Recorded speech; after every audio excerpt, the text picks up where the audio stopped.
Osio, the Dawadoa, DeLanna DeAnne Carol Chun Studi Kaywood, Chi Chalagi, Aya, Oklahoma. Good afternoon. I am DeLanna Studi. I'm a proud citizen of the Cherokee Nation of Oklahoma. I'm currently located in Portland, Oregon, the original homelands of the Cowlitz, the Confederated Tribe of the Grand Ronde, and the Clackamas. I'm also the artistic director of Native Voices at the Autry Museum of the American West, and I would like to also acknowledge that Native Voices is on the traditional homelands of the Gabrielino Tongva people. And I want to take this moment to say thank you to our presenting sponsor, the Honorable Judith C. Cherlin, so Wado, Judge Judy, for making this program happen, and to all of the Autry's generous donors and members. And I am delighted, along with the Board of Trustees, to welcome you to the Autry Artist Salon on Approaching Native Plays. Now, joining me today are Bethany Hughes, Assistant Professor of American Culture and Native American Studies at the University of Michigan, and Courtney Elkin Mohler, Associate Professor of Theater and Associate Dean for Inclusion, Diversity, Equity, and Access at Jordan's College of the Arts at Butler University. Now, before we go any further, I would like to mention that if you have any questions during our conversation, please enter them at any time in the Q&A feature at the bottom of your Zoom window. And so I'd like to take this time to say, welcome, Bethany. Thank you, Yakoke, DeLanna, for asking me here. Hi, good evening, good afternoon. Sorry, I'm coming to you from Eastern time here. Halito, so Hojafayat Bethany Hughes, Choctaw. Hello, I'm Bethany Hughes. I'm a member of the Choctaw Nation of Oklahoma. I'm an assistant professor at the University of Michigan, and so I come to you from Anishinaabe homelands in southeastern Michigan. Thank you for having me. Haku. P-Top, Courtney Elkin Mohler, Kakti, Nali, Santa Walla Walla. Hello, my name is Courtney Elkin Mohler, and I come from Santa Barbara, California.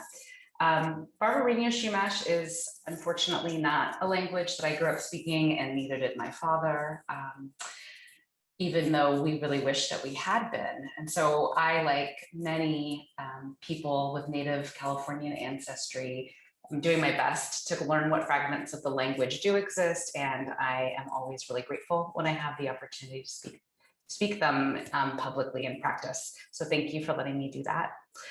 I am coming to you from Indianapolis, Indiana, the traditional lands of the Potawatomi, Miami, Delaware, and Shawnee.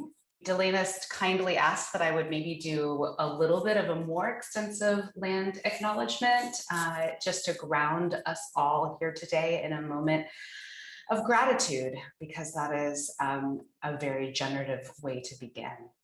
So as we gather this day virtually, we recognize that we are all logging in from different places. But for most of us, if not all of us, the land from which we work and live was stolen from its ancestral stewards and now is occupied by dint of settler colonialism. I think it's valuable for us also to reflect on the structures of global inequity that enable the virtual medium that we are using today. These platforms are not neutral, as big tech would have us believe. And as an industry, tech exacerbates global economic inequality, environmental destruction, and the consolidation of corporate power. I know that Native Voices at the Autry, as well as all of the women that you see on this panel here today, support the practice of acknowledging the specific peoples who traditionally cared for and continue to care for the lands that we occupy. I also, and we also hope that wherever you're streaming in from, that you take the time to discover and find out who were the traditional caretakers of the land that you get to live on. So we honor with gratitude the land itself and the Indigenous peoples past and present who have stewarded it through the generations. This call asks us to commit to continuing to learn how to be better stewards of the land that we inhabit, while also acknowledging that some were brought to this land not by choice. And I think we know a few resources that we can probably at some point, if I have it together enough, I'll throw into the chat, where you can look into whose land you're on. And I also would implore that anybody who's thinking about adopting a land acknowledgement statement, that it is just a very much a beginning point, and that you should reach out to the community around you to find out how best to do it, what they need, what kinds of action items they'd like to have attached to acknowledging your own privilege and the organization, perhaps institution that you're part of's privilege. Wado, Courtney, thank you so much. So as you know, we are here to talk about how we approach Native plays. And you may have seen Courtney at several of our events. She's one of our main go-to dramaturgs, and she's currently working on one of the plays that will be at the Playwrights Retreat. If you logged in early, you were able to see the slides of the upcoming playwrights and the plays that we're going to be having, and also those dates. I would like to just have Courtney just talk a little bit more before we jump into the conversation about the differences in Native theater and what you should be looking for when you watch these 3 exciting new plays that we are so happy to bring to you. Thank you so much. Well, I guess the first answer is a non-answer, which is that, just like there are literally hundreds of distinct cultural groups in Native America, there are many different playwrights that have a lot of different gifts and ways of telling the stories that are meaningful to them. And it's not a genre like, oh, opera versus rock music that kind of neatly falls into kind of genre specifications. But I think that's something that might be helpful is to think that whereas Western drama, which comes from and usually references in some degree, large or small, a kind of hero structure, a really linear narrative where you have an exposition and then often a single protagonist that has a problem and a desire that then gets beaten down by, some type of obstacle, whether that's social or political or another person. And then something happens. It's either a tragedy or a comedy, and then it resolves and you kind of can walk away feeling like you saw a complete story. And I guess like the ancient Greek, term for that would be catharsis. And the thing about that kind of theater, love it, lots of great shows fall into that category. And some Native shows actually adhere to that too. But it kind of relies on the audience sitting back, watching something unfold, being emotionally invested, but maybe not as intellectually engaged. And the whole story completes in an arc. And then when you're done, you can have a good cry or a good laugh and you go home and that's it.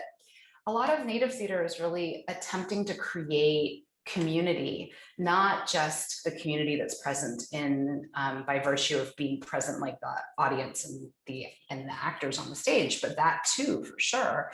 But also community that often is left out of like other kinds of storytelling that includes our ancestors and our two-legged and our four-legged and our winged friends, and all of our relations that often get left out of narrative forms of art. And so you have to kind of have a more broad and open, I think, perspective on what the point of the play is, which is actually to bring you closer to a sense of community with not just those people in the room, but them too. And then all of these people who came before that kind of generated the purpose of that story or where that story came from that was birthed through this particular Native playwright. I don't know if Bethany, you have any, I'm sure that you have something more to add. I just want to point people to a book co-authored by Courtney Elkin Mohler called Critical Companion to Native American and First Nations Theater and Performance, Indigenous Spaces. It also happens to have another of the panelists on its cover, so you can check Amazon and you'll know for sure if Courtney and DeLanna's names are somewhere in there. But I would recommend that as a further resource if you're interested in understanding kind of historical context on the development of Native American theater in the US, particularly, also some in Canada, the book deals some with Canadian First Nations theater. But it's a really excellent companion, as in the name describes, to sort of have alongside if you're viewing or reading or interacting with Native American plays and First Nations and Métis and sort of indigenous North American plays. So I would say it's a really excellent companion piece that can further go into some of the things that Courtney was mentioning. DeLanna is on the cover, by the way. Yes. Oh yeah, I she wasn't talking certainly about me. is. I'm not involved. And no, Bethany is cited in the book, actually. We're not that we're like this closed circle. We're not, we're trying to be expansive. But thank you. That's really, really, really kind. And I did, by the way, somebody asked about land acknowledgement practices, and there are resources, and I did throw one into the chat. And I think there's other ones too that we can honor native land is another one that you can look up. So that I think is pretty useful if that's a practice that you are interested in. I'm just putting it in the chat right now. At least I think I am. Okay, there we go. Excellent. Great. Well, I am going to kind of play MC here a little bit just to kind of switch things up, and because I'm blushing from the plug. Thank you, Bethany. Because sometimes I think it's really nice for people to be able to describe their own work. And I think that these two women are two of my favorite women ever. And they have incredible histories and stories to talk about. And so I'm wondering, DeLanna, would you be willing to tell us a little bit about your journey as an actor and a playwright, and then the work that you do now as the artistic director of Native Voices at the Autry? Of course. I am very blessed and fortunate. I moved to Los Angeles some time ago. I'm not going to give you a year because then you'll do the math and I'll be sad. But when I first moved to Los Angeles from Oklahoma, my father said, know whose land you're on. And when you find the natives, you'll find home. And I have to say, one of the first places I found when I moved to Los Angeles was Native Voices. It was right when it was starting up. I didn't know any other people from my small town or any other Native people. So this was the place where I came, and I met lifelong friends and mentors and now family. And I have to say, it was through Native Voices that I found my voice. Up until then, I'd only been doing non-Native plays. It was wonderful to finally know some Native playwrights and to actually explore issues that were affecting my community, and to also portray these characters that actually resembled people I knew in my day-to-day life, which was just a beautiful thing. And then, of course, it was through Native Voices that I got my start. They helped shape me into the person that I am today. And honestly, it's also where I learned to do some playwriting, and I developed my one-person show. And so we walked and the Native Voices retreat. So I've been very lucky that I've gone through the whole process. I've been an actor on their stage. I've been an actor in the retreat process. I've been a playwright in the retreat process. And, most recently, I am the artistic director of Native Voices. And so for me, it's just a beautiful full circle of being able to come back and provide the resources that were given to me to the next generation of storytellers. And so, honestly, it's been the highlight of my life so far. And shockingly enough, even though it's been a very interesting first year as the artistic director, I feel that we have been able to provide access like we haven't before. And so for me, this has been an opportunity to reach out to our Native communities that would never have had an opportunity to see a Native play at Native Voices, because they don't have the funding to fly to Los Angeles for a weekend to watch plays. And so we were able to reach those communities, and that means the world to me, because that also means that my parents, they're in Cherokee Nation, formerly known as Eastern Oklahoma, finally got internet, and they were finally able to watch our short play festival, and they're excited to see our Festival of New Plays, which will be their first time as well. And so so yes, I have to say I have a special place with Native Voices. I wouldn't be where I am without them. And like I said, it's shaped me into the artist that I am today, and also the leader that I am today. So thank you, Courtney. Well, thank you. And I know that we'll probably organically get to, more about your incredible one-woman show. Actually, I know that you've been like you've done more than one woman show, which is just an unbelievable feat. And I hope that we can talk a little bit more about And So We Walked as we get further into the conversation. But I wanted to also ask Bethany, I know that you've been working on a book project on the history and cultural meanings of red face in American theater. And I'm wondering if you could tell us a little bit about your project and maybe even like, just even a basic introduction to what red face is and how the issues of representation that your work explores might be instructive to people who watch theater and people who make theater today. Yeah, thank you. So I have been thinking about Native American representation just in general for several years now. And so what has come from all of that thinking and watching Native plays and reading plays and looking at representations of Native Americans in sort of US culture, broadly speaking, and really trying to listen to the conversations, particularly among Native playwrights, about their response to these. And so came to this question about really what is red face. There is a pretty wide cultural knowledge about blackface minstrelsy, in particular in the US, and there's some like pretty general understanding. People can recognize it, they understand what's harmful about it, they understand its component parts, and also importantly, they understand kind of how it travels or the personality it takes depending upon sort of the media and the time period and things like that. But when it comes to red face, when it comes to generic, stereotypical, like a generic Indian character on the American stage, we have significantly less vocabulary to talk about it and to understand what makes it separate from blackface, from brownface, from yellowface, and so that really is the project, is trying to explain to people why representation of Native Americans is so meaningful and impactful and problematic. And one of the things that I talk about in the book is that red face is so persistent because it still works, it's still effective, and so I think about 19th century red face when sort of Indians on American stage, and I mean Indians is a very like generic racial identity.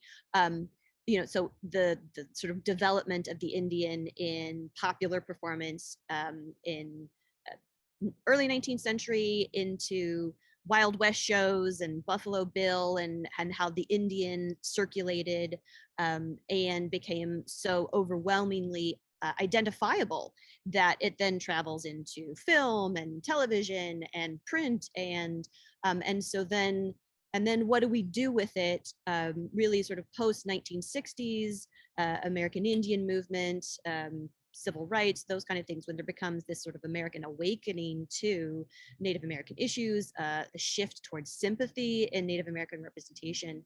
But if you go back to those plays like Arthur Kopit's Indians from like 1968-69, they're incredibly sympathetic portrayals, but also continue creating Indian characters that are really in service of understanding Americanness or white lead figures.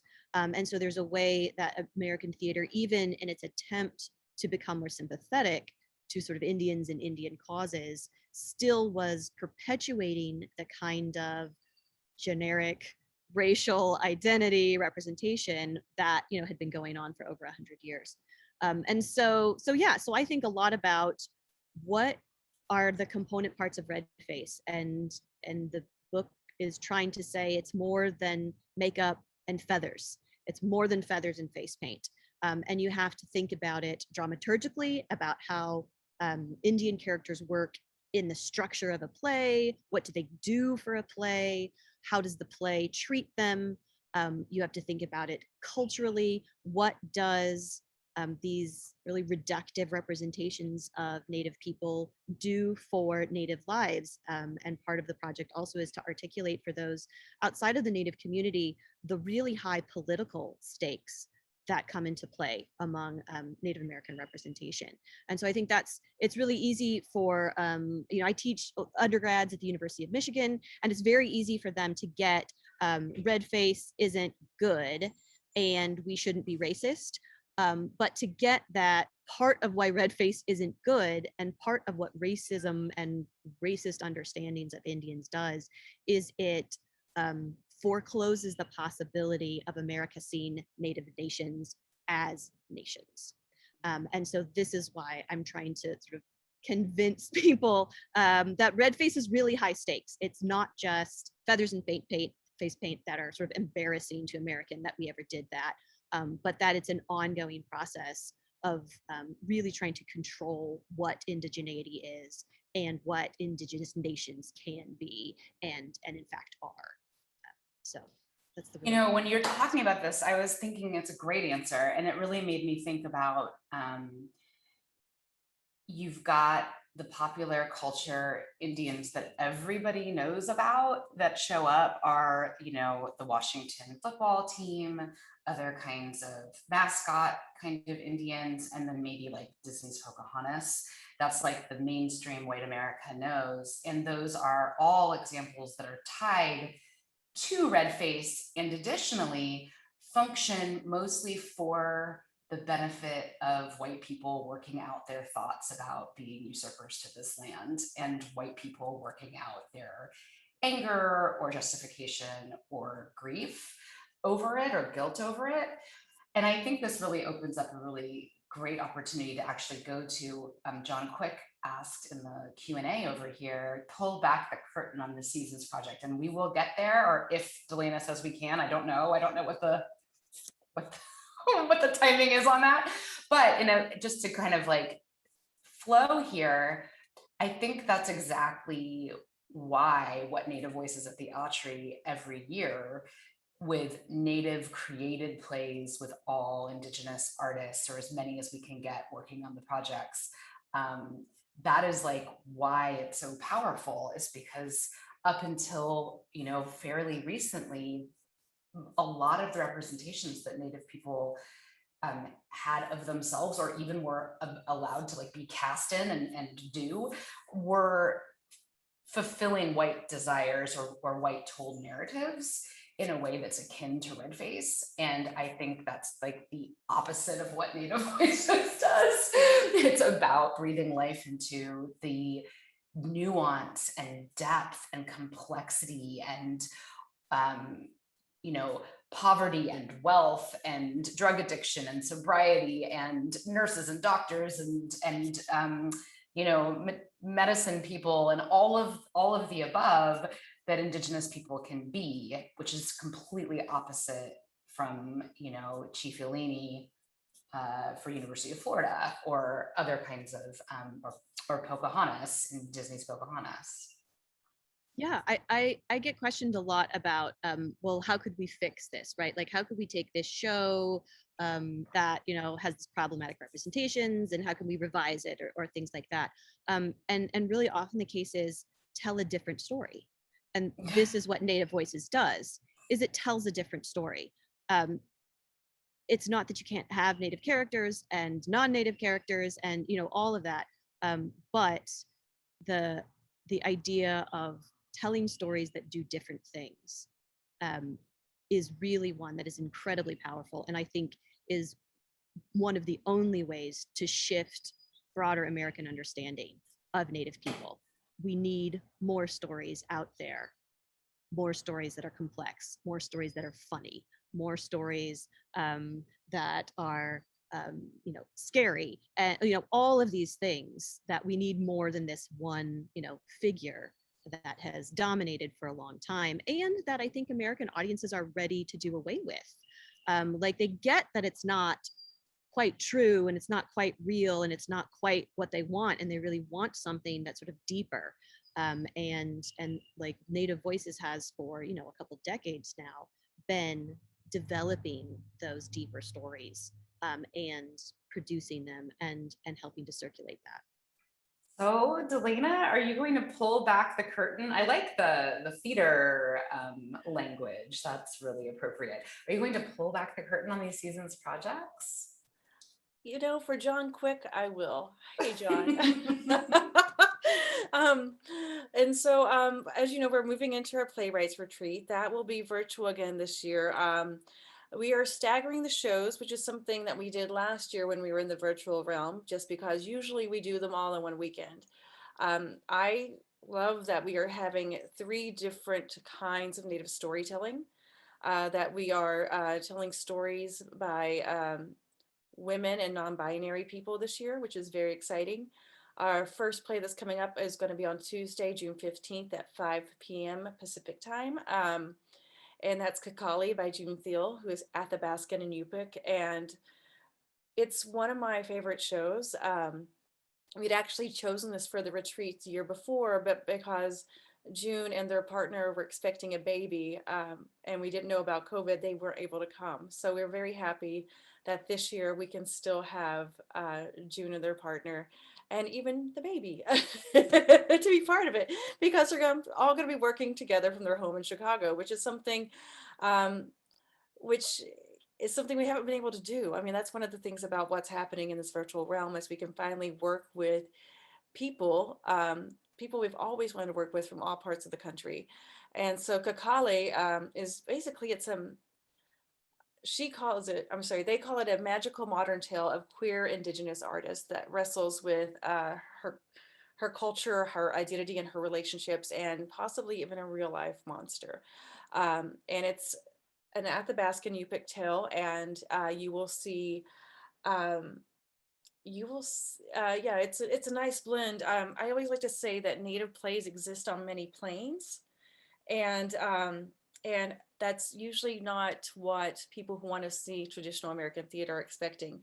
And so you will see how all those planes come into play in Kakalei. Kakalei is it's a nice blend of the both. I love that it's also very unapologetically Native, in the fact that June, their writing is so fantastic and so wonderful that they trust the audience to follow along. They don't feel like they need to hold your hand. And so I'm very excited um, for everyone to just be on this journey with all of us. And then of course, the next show we have is our Bika. And if you happen to watch our short play festival, we did do a short play, a version of our Bika by Tara Moses. It was called Patchwork. Tara Moses is from the Seminole Nation of Oklahoma, and that's going to be on Tuesday, June 22nd at 5 p.m. And I always call this our family drama. It's a family member that moved away from the small town in Oklahoma, and now that family member comes back, and it's that readjustment period. And also, it's a fish out of water story, but it's a nice family drama about how do we confront our past tragedies, how do we confront our mistakes, and how do we use all of these things and still be a family? And so, Arbika is probably more of what our Native Voices audiences are used to.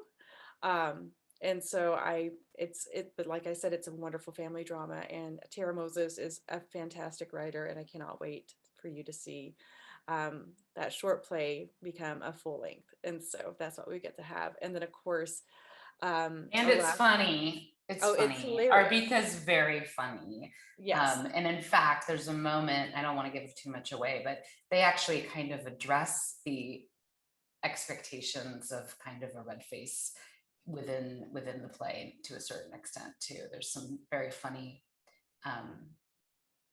very funny moments. Yeah. And honestly, Courtney was on the panel, so she's read all of these plays. So if you want to chime in, Courtney, feel free.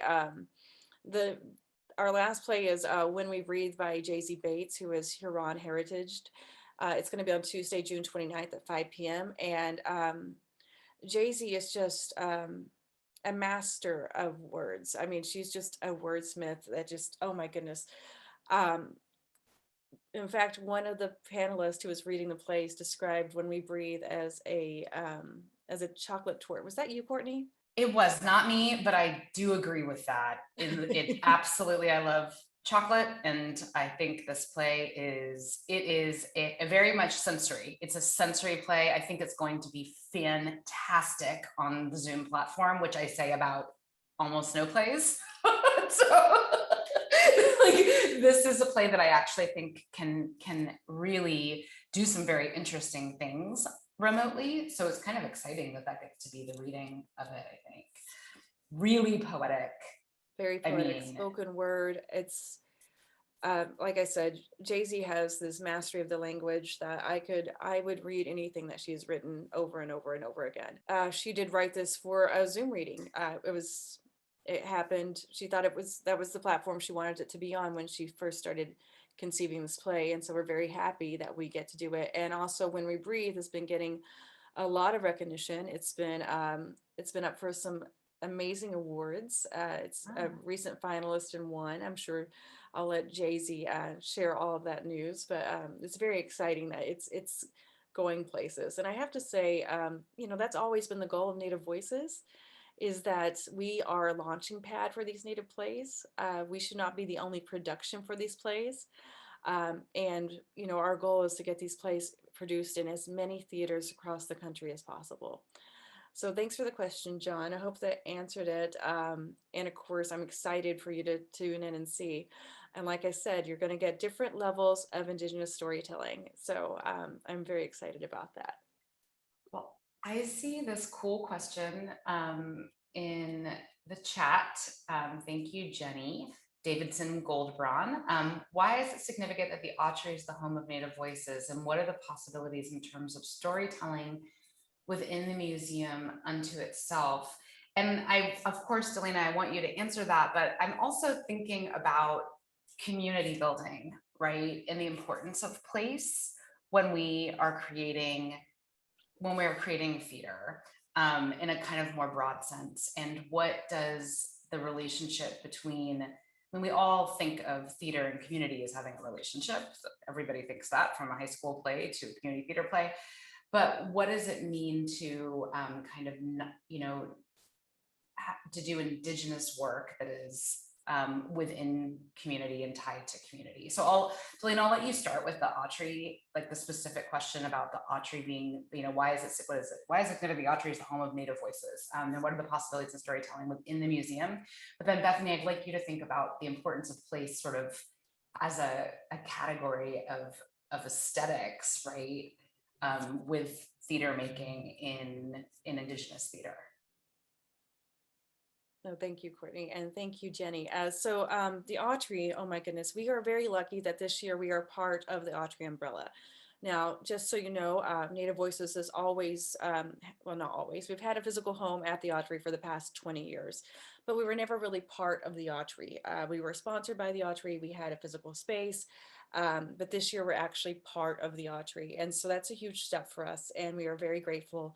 And I have to say, during this time of COVID, when so many smaller theaters have gone under it or had to shutter their venues, we were very lucky that the Autry was able to keep us afloat. We were able to keep going, which is such a blessing.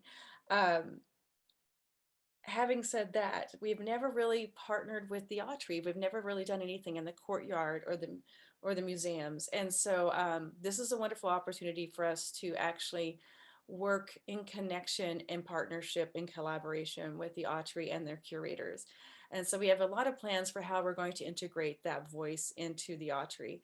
And we're working on a lot of things behind the scenes, so I'm very excited about that. But honestly, this is a huge step for us, and it's a huge step for the Autry, and we're hoping it's going to be a partnership that will continue to grow and grow and grow, and eventually we won't be known as two separate entities. We'll be the same. And so, but like I said, we have so many wonderful projects on the horizon. As for Native Voices, we are going to be we're going to be telling stories the way most Native people tell them. I always like to say, and I also come from the perspective that storytelling it's medicine.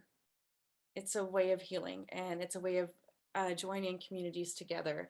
And so we are going to be able to practice that. And so I'm very excited about how we will just take Native Voices out of the theater and into this space where everyone is welcome and the stories are accessible to anyone that comes to the Autry. So I have to ask, I'm really, how is that gonna, like, give me an example. Like, what do you mean? Are you gonna be interacting with statues? Are you going to, what do you mean? Tell me, I'm really curious. Well, so far, this past year, like I said, it's been a whirlwind. We have done so much this last year, and I'm actually very proud of our Native Voices team and our Autry's programs team and the Autry in general, because everyone's been so supporting of and uplifting of our voice. But we have been partnering with Octopus Theatricals, and we are trying. We're going to be having a symposium where we're going to be discussing um, 6 new innovative projects that are both in the virtual reality and in the AR world that will also Wow. be site specific for the Autry. And so those are 6 items that or 6 projects that we are developing. We're hoping to get one in the works by the end of this year. We'll see what happens. And of course, with so many, I don't know if I can tell this one. I'm going to keep this one quiet. You know what? I'm going to backtrack and say no. But because I don't want to get in trouble, it's a little secret thing that's going to happen in a few years. And that's been one of the great things about working with the Autry is they have this amazing timeline. And we're not just looking at the next 6 months, we're also looking at the next 6 years, next 10 years. And so there's so many things on the horizon, but we are going to find ways to integrate Native voices into the Autry and also complicate the narrative of what's going on in the museum by telling all the many narratives. And so we're in the process of working with that too. So just, keep an eye out. There will be some things that are happening. Of course, don't get me wrong. We're going to still keep our original tent poles. We're still going to do our short play festival, our spring production, and our playwrights retreat. But I'm hoping that you'll see more of a full season from us and not just our little segmented season that we've been doing for a while. Fantastic. So awesome. So kind of back to this idea about community and place and the importance of like where one's theater is and who one's serving. Yeah, I don't know, Bethany, if you have any kind of thoughts on and place in Native storytelling and Native dramaturgy. Yeah, I would say sort of the short answer is place is a person, and that's kind of the easiest shorthand. So many indigenous cultures think about relationship and kinship, and that actions are a way of making relations, a strengthening of discovering of all of these kind of things. And like DeLanna is talking about medicine, these kinds of things, medicine is not so much like what you get when you're sick, but medicine is what you do to be healthy, right? So it's a practice of flourishing and health, and that is holistic, not specific. It's not a reaction to a symptom or a disease. So that's something to also think about it. So so when Native people talk about, this is medicine, when like the phrase laughter is medicine, for your soul or something like that, it's more kind of like that. So place is like a person. Place is, and you can think about that in theatrical terms. Place is a character. And so it has past and it has power and it has, really importantly for the way the relationality and kinship is it has obligation, right? Like, I have sisters and I am a sister, and to be a sister, I have to enact sisterliness, right? And so part of that action is a strengthening of the relationship. It's a declaration that the relationship exists in this particular way. And so for many Native stories, place and land in particular is like that. So it is also foundational in the way many indigenous cultures have trace origins and histories to specific places, in the way that America thinks about, Plymouth Rock or something, like here's the physical location where things started. My nation, we're a mound people. And so one of our origin stories is we came from our mother mound, from Naniwaya. and that's our mother, right? Like, this is what makes us a people, and this is what makes us who we are, is this very particular place. And so for that, the kinds of relationships that you develop with land as a people are also the kinds of like, in addition to me as a person who recently moved to Michigan, now I am in relationship with these trees, and there's wetlands, and there's grass, and there's animals, none of which are the ones that I grew up with in southeastern Oklahoma. I spent most of my childhood in Choctaw Nation, and so I am learning how to have a relationship with this particular place. So I would say those are ways to think about how land and place appears and might be a little bit different than other traditional American plays, if you think about that. Absolutely. And then, so we're talking about place both dramaturgically, which Bethany just did such a beautiful job. And we're also talking about the material, space, and place of the Autry. And then I'm thinking about, just to personalize it for a moment, when you enter in as a Native artist into an experience with the Native voices at the Autry, for many of us is the first time we've ever been in a theatrical process with all Indigenous people. At least that was my experience in 2009, when I first worked on a play by Comanche playwright Terry Gomez, Carbon Black. I was just immediately felt totally home. And what Native Voices does and offers, besides like the incredible connection and experience of seeing people who look like you and value what you value, and also are different, of course, coming from different tribal areas and have their own, completely have their own, cultural touchstones and stories and everything. But it creates community in the space of Los Angeles that for a lot of different geopolitical reasons, there are a lot of Indigenous people living in Los Angeles that are not Indigenous to that land. There are some that are too, but many people who are living, many nations of people are represented in Los Angeles. And Native Voices kind of being a touchstone is a really like this incredible urban Indian kind of center and community center.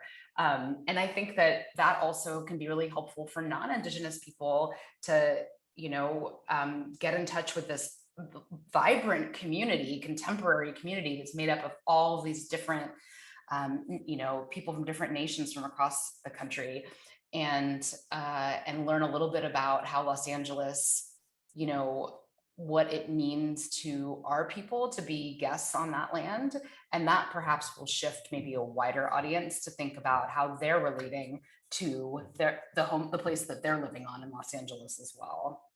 Okay, we've got a few more questions. Oh my goodness, and only 15 minutes left, so that's crazy. I don't, is that right? No, you're right. We only have 15 minutes. So if you haven't asked a question, get it in there. And for those of you who have asked a question, we will do our best to get to them. All right. I love that Native Voices, this is from David Burton, is getting to plan further out now, and also integrating theatrical components and Native storytelling and perspectives in galleries and throughout the campus. And I think that's fantastic. That's great. I think that museums have played one piece in our cultural landscape, and it hasn't been a great, they haven't been a great piece for many marginalized folks, BIPOC communities. And it's great when these new spaces or spaces that are old are really like leaning into the obligation they have to tell counter histories and narratives and fuller versions of the stories that they propose to tell. So I completely agree with you, David. Lillian asks, can you please briefly share how one could audition for or participate in Native Voices? Oh, absolutely. So the easiest thing to do is follow us on social media. If you follow Native Voices on Facebook or Instagram, we're always giving a call for scripts. Right now, we just extended our deadline for a short play festival. So Lillian, if you happen to be a writer, we're looking for short plays under 10 minutes. And that's basically the only requirement. This year's theme is home. We asked that it kind of fit around that theme. But otherwise, we extended the deadline, so there's still time to write your play. And because of our full length, we're actually in the process of choosing our full lengths for next year. So I think the full length deadline's coming up. However, if you do have a full length, that doesn't mean you can't send it to us, and we won't include it into next year's retreat, not retreat, but into the panel, so it can actually see if it gets advanced to the retreat. Now, if you want to audition for Native Voices, once again, social media is probably the best way to go, and also the Autry website. Anytime that we have a short play festival or festival of new plays like we're having, we will hold open auditions. And we announce it on Facebook and Instagram and Twitter. And basically, if you are willing to put yourself on tape, we ask for 2 contrasting monologues, and you just send it to us, and you will be considered in the casting for any of the parts. So I hope that's helpful. We try to make things as accessible as possible, just because we want to make sure we are giving voice to all of our Native people out there, and this is one way we can do that. So thank you, Lillian, and I look forward to either seeing your audition or reading a script. No pressure. Fantastic. And definitely once watch all the plays. I mean, that's a way to be part of the community. Watch them and write about them. That's what Bethany and I do. And then we can do it now from anywhere, which is really cool this year anyway. So I'm, Anton Ray asked what sort of stories and themes we are looking for in the coming year. And I guess I think that's about like the upcoming call. And I don't know for their full length, it's open. Yeah, Yes, that's what it's I open. thought. It's writer's choice. The short plays, we do a theme just because it helps us narrow it down. We get so many entries, but for full lengths, honestly, write whatever story you want to tell. We want to hear it, and we'll we'll send it to our national panel, and hopefully it'll be on our playwrights retreat. Fantastic.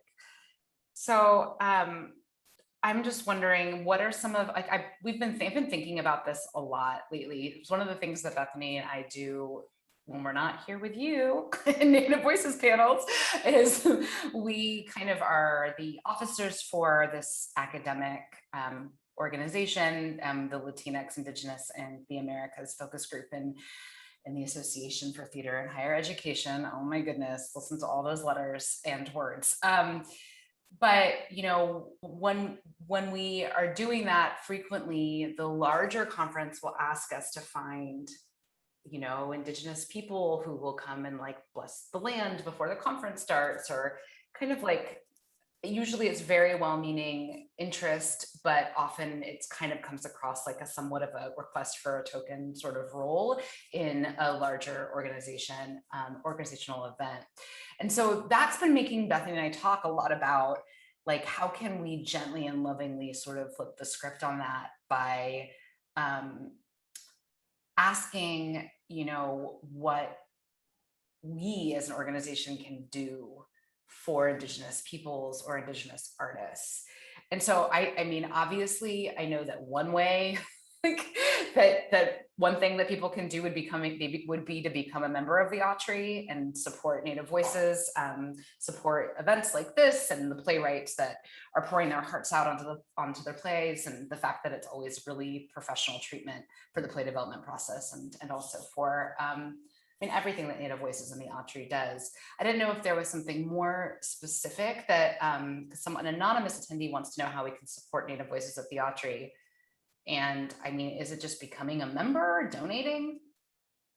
It's honestly, it's both. Anytime that you become a member of the Autry, you are supporting Native Voices, since we are part of the Autry.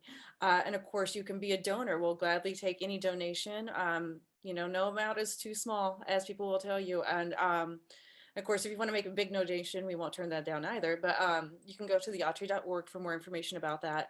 And of course, what we've been doing this year, and it's been really quite lovely, is because of what's happening in the world, a lot of our programming is free, right? We are making all of our readings free. Usually they're free to members of the Autry, but in this case, because of Zoom, we're allowing ourselves to make them free to everyone. So if you have access to computer, you have access to Native Voices, which is wonderful. And so what a lot of people have been doing is donating the ticket price, or what they think the ticket price would be. So even though it's a free performance, there's that option if they want to donate $5 for a ticket, or whatever they think the ticket price might be. So And, once again, it's one of those situations where everything helps. Sharing the word about Native voices, getting our audience numbers up is always wonderful. Inviting new members to come out and see what Native Voices is about. Forwarding our call for scripts to Native writers that that we don't is always a good one. And of course, we are always looking for anyone in the theater field. We're looking for directors, dramaturgs, writers, designers, stage managers, you name it. We're trying to actually build our database where we can honestly do a full production with all Native people. And also that reminds me of Paul's question. Paul Masterson asked, do you accept plays, projects from writing teams and one member is Native and one is not? Yes. Yes, we do. We do that. Yes. But we do want to support the Native voice. So we do ask that one member of the team be Native. We've had a few plays chosen for the Playwrights Retreat in the past that were a combo of Native and non-Native, and I want to say they were both musicals. I could be wrong, but yes, we do support that. But at the same time, if you want to support Native voices, right now, cash always helps. We always take that, but also just support us in showing up and getting our voice out there and amplifying the voice.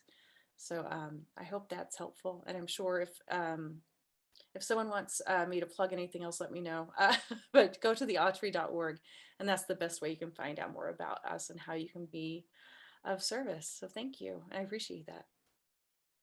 We only have a few moments left, and there's been so many fantastic and pointed questions that we are totally off script, which is fine.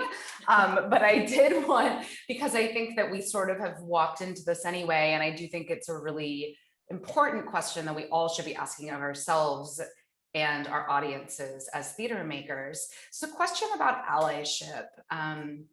So, we have, I think, an audience of thoughtful theater people here today, or at least there are people who are interested in culture. And that is fantastic. That means that you're probably one foot in the door of being a theater person. So love that. And I'm guessing that many of you are either consider yourselves to be an ally to Black, Indigenous, people of color, artists, and communities, or you at least would like to learn how to get there, how to be an ally, how to be a better ally. So I guess my open question to you two, my illustrious co-panelists, are what are the most important things that these folks, us and everybody that's online today, can do to support Indigenous art, communities, and life? Bethany, I know you want to talk.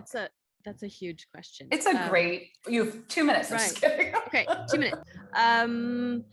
Listen and take your time are the two that I would lead with. I think there are Indigenous storytellers who want to tell stories and who are, if you're ready to listen, then attending plays at Native Voices was one way to listen. Also, listen to the communities that you are connected to. Where are you from? Where do you live? Where do you reside? I guarantee you there's a Native community there. Guarantee.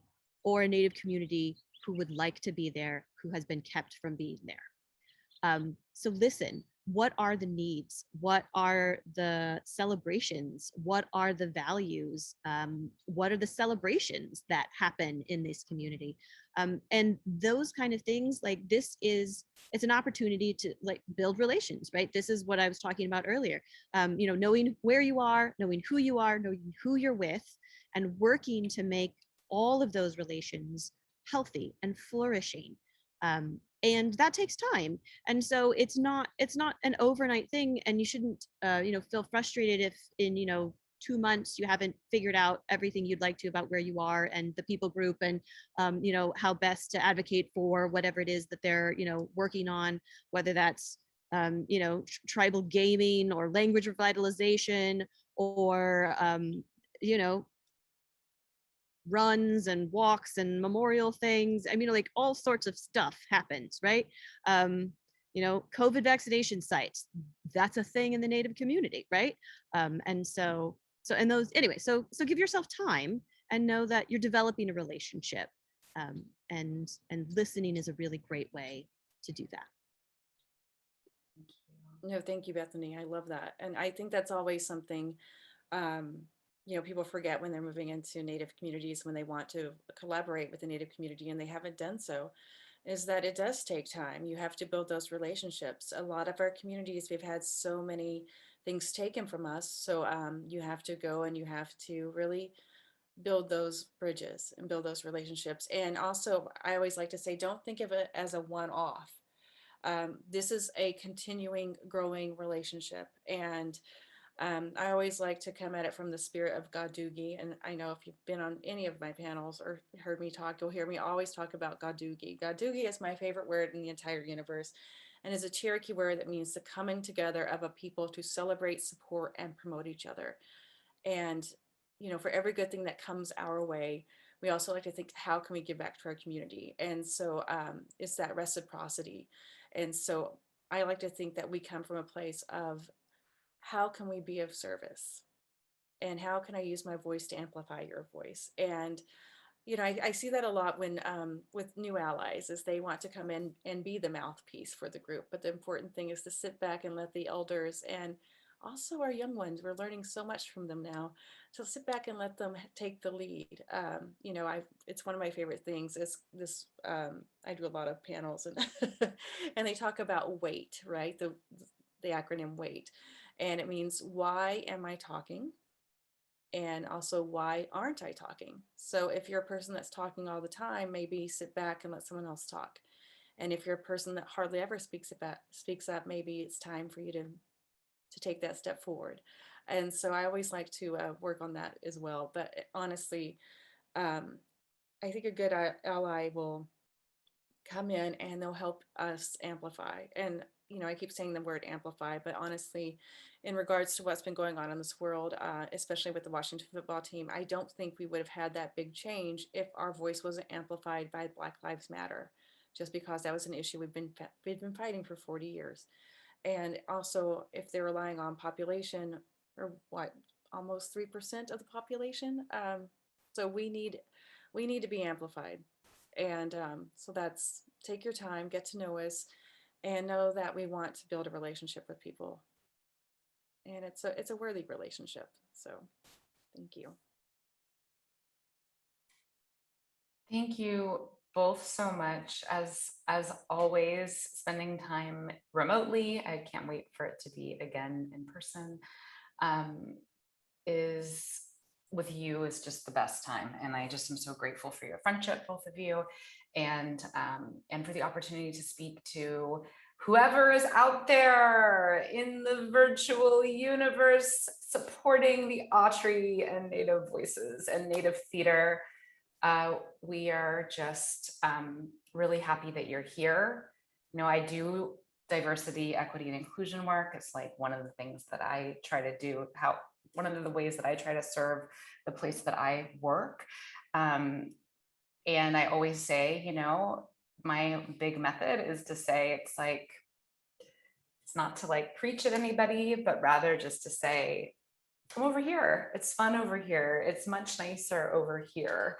And we want you and we welcome you. And we're so glad that you're with us. And so I say the same thing, Kakinash, to all of you. I'm so appreciative to have been asked by the Autry, and Native Voices will always be my theatrical home. So thank you, DeLanna, for inviting us here today. I don't know if there's anything else that we need to cover, or if we're just on our ways out. I think, yeah, I do want to add, I did add in the chat where you can go to join the Autry and or give a donation. And so for those of you who are not looking at the Q&A, it's the autry.org/join-give. So once again, it's the autry.org/join-give. So, and of course, we are looking forward to seeing, well, hopefully seeing all of you at our Playwrights retreat when we have these 3 new plays coming up. So please, please, please come see that. And please tell your friends. This is one of the first years where it's going to be, once again, virtual and open to everyone. And we want to build our audience. So I want to just go ahead and say Wado. Thank you in advance for doing that. And thank you to the Autry for having the Salon. And thank you, Honorable Judge Judith Cherlin for sponsoring this. This means the world to us. And Judge Judith is one of the best people I've ever met in my life. And so I'm very grateful that this is sponsored by her and that she continues to not just champion me, but she also champions Native voices and all the work that we do. So I just want to take a moment to lift her up and say thank you. And I believe, yeah, I think we're 2 minutes after time. So I apologize. I know time is precious, especially in the Zoom world. But I want to just say thank you all for coming. It's been so wonderful. And I'm so happy I got to have a wonderful conversation with Bethany and Courtney. These are two fabulous women. And if you have a chance, you should check out the books. I mean, they're incredible. I learned so much just by being on a panel with them. And we are so grateful that you are willing to take time out to be with us today. So, Wado Bethany, Wado Courtney.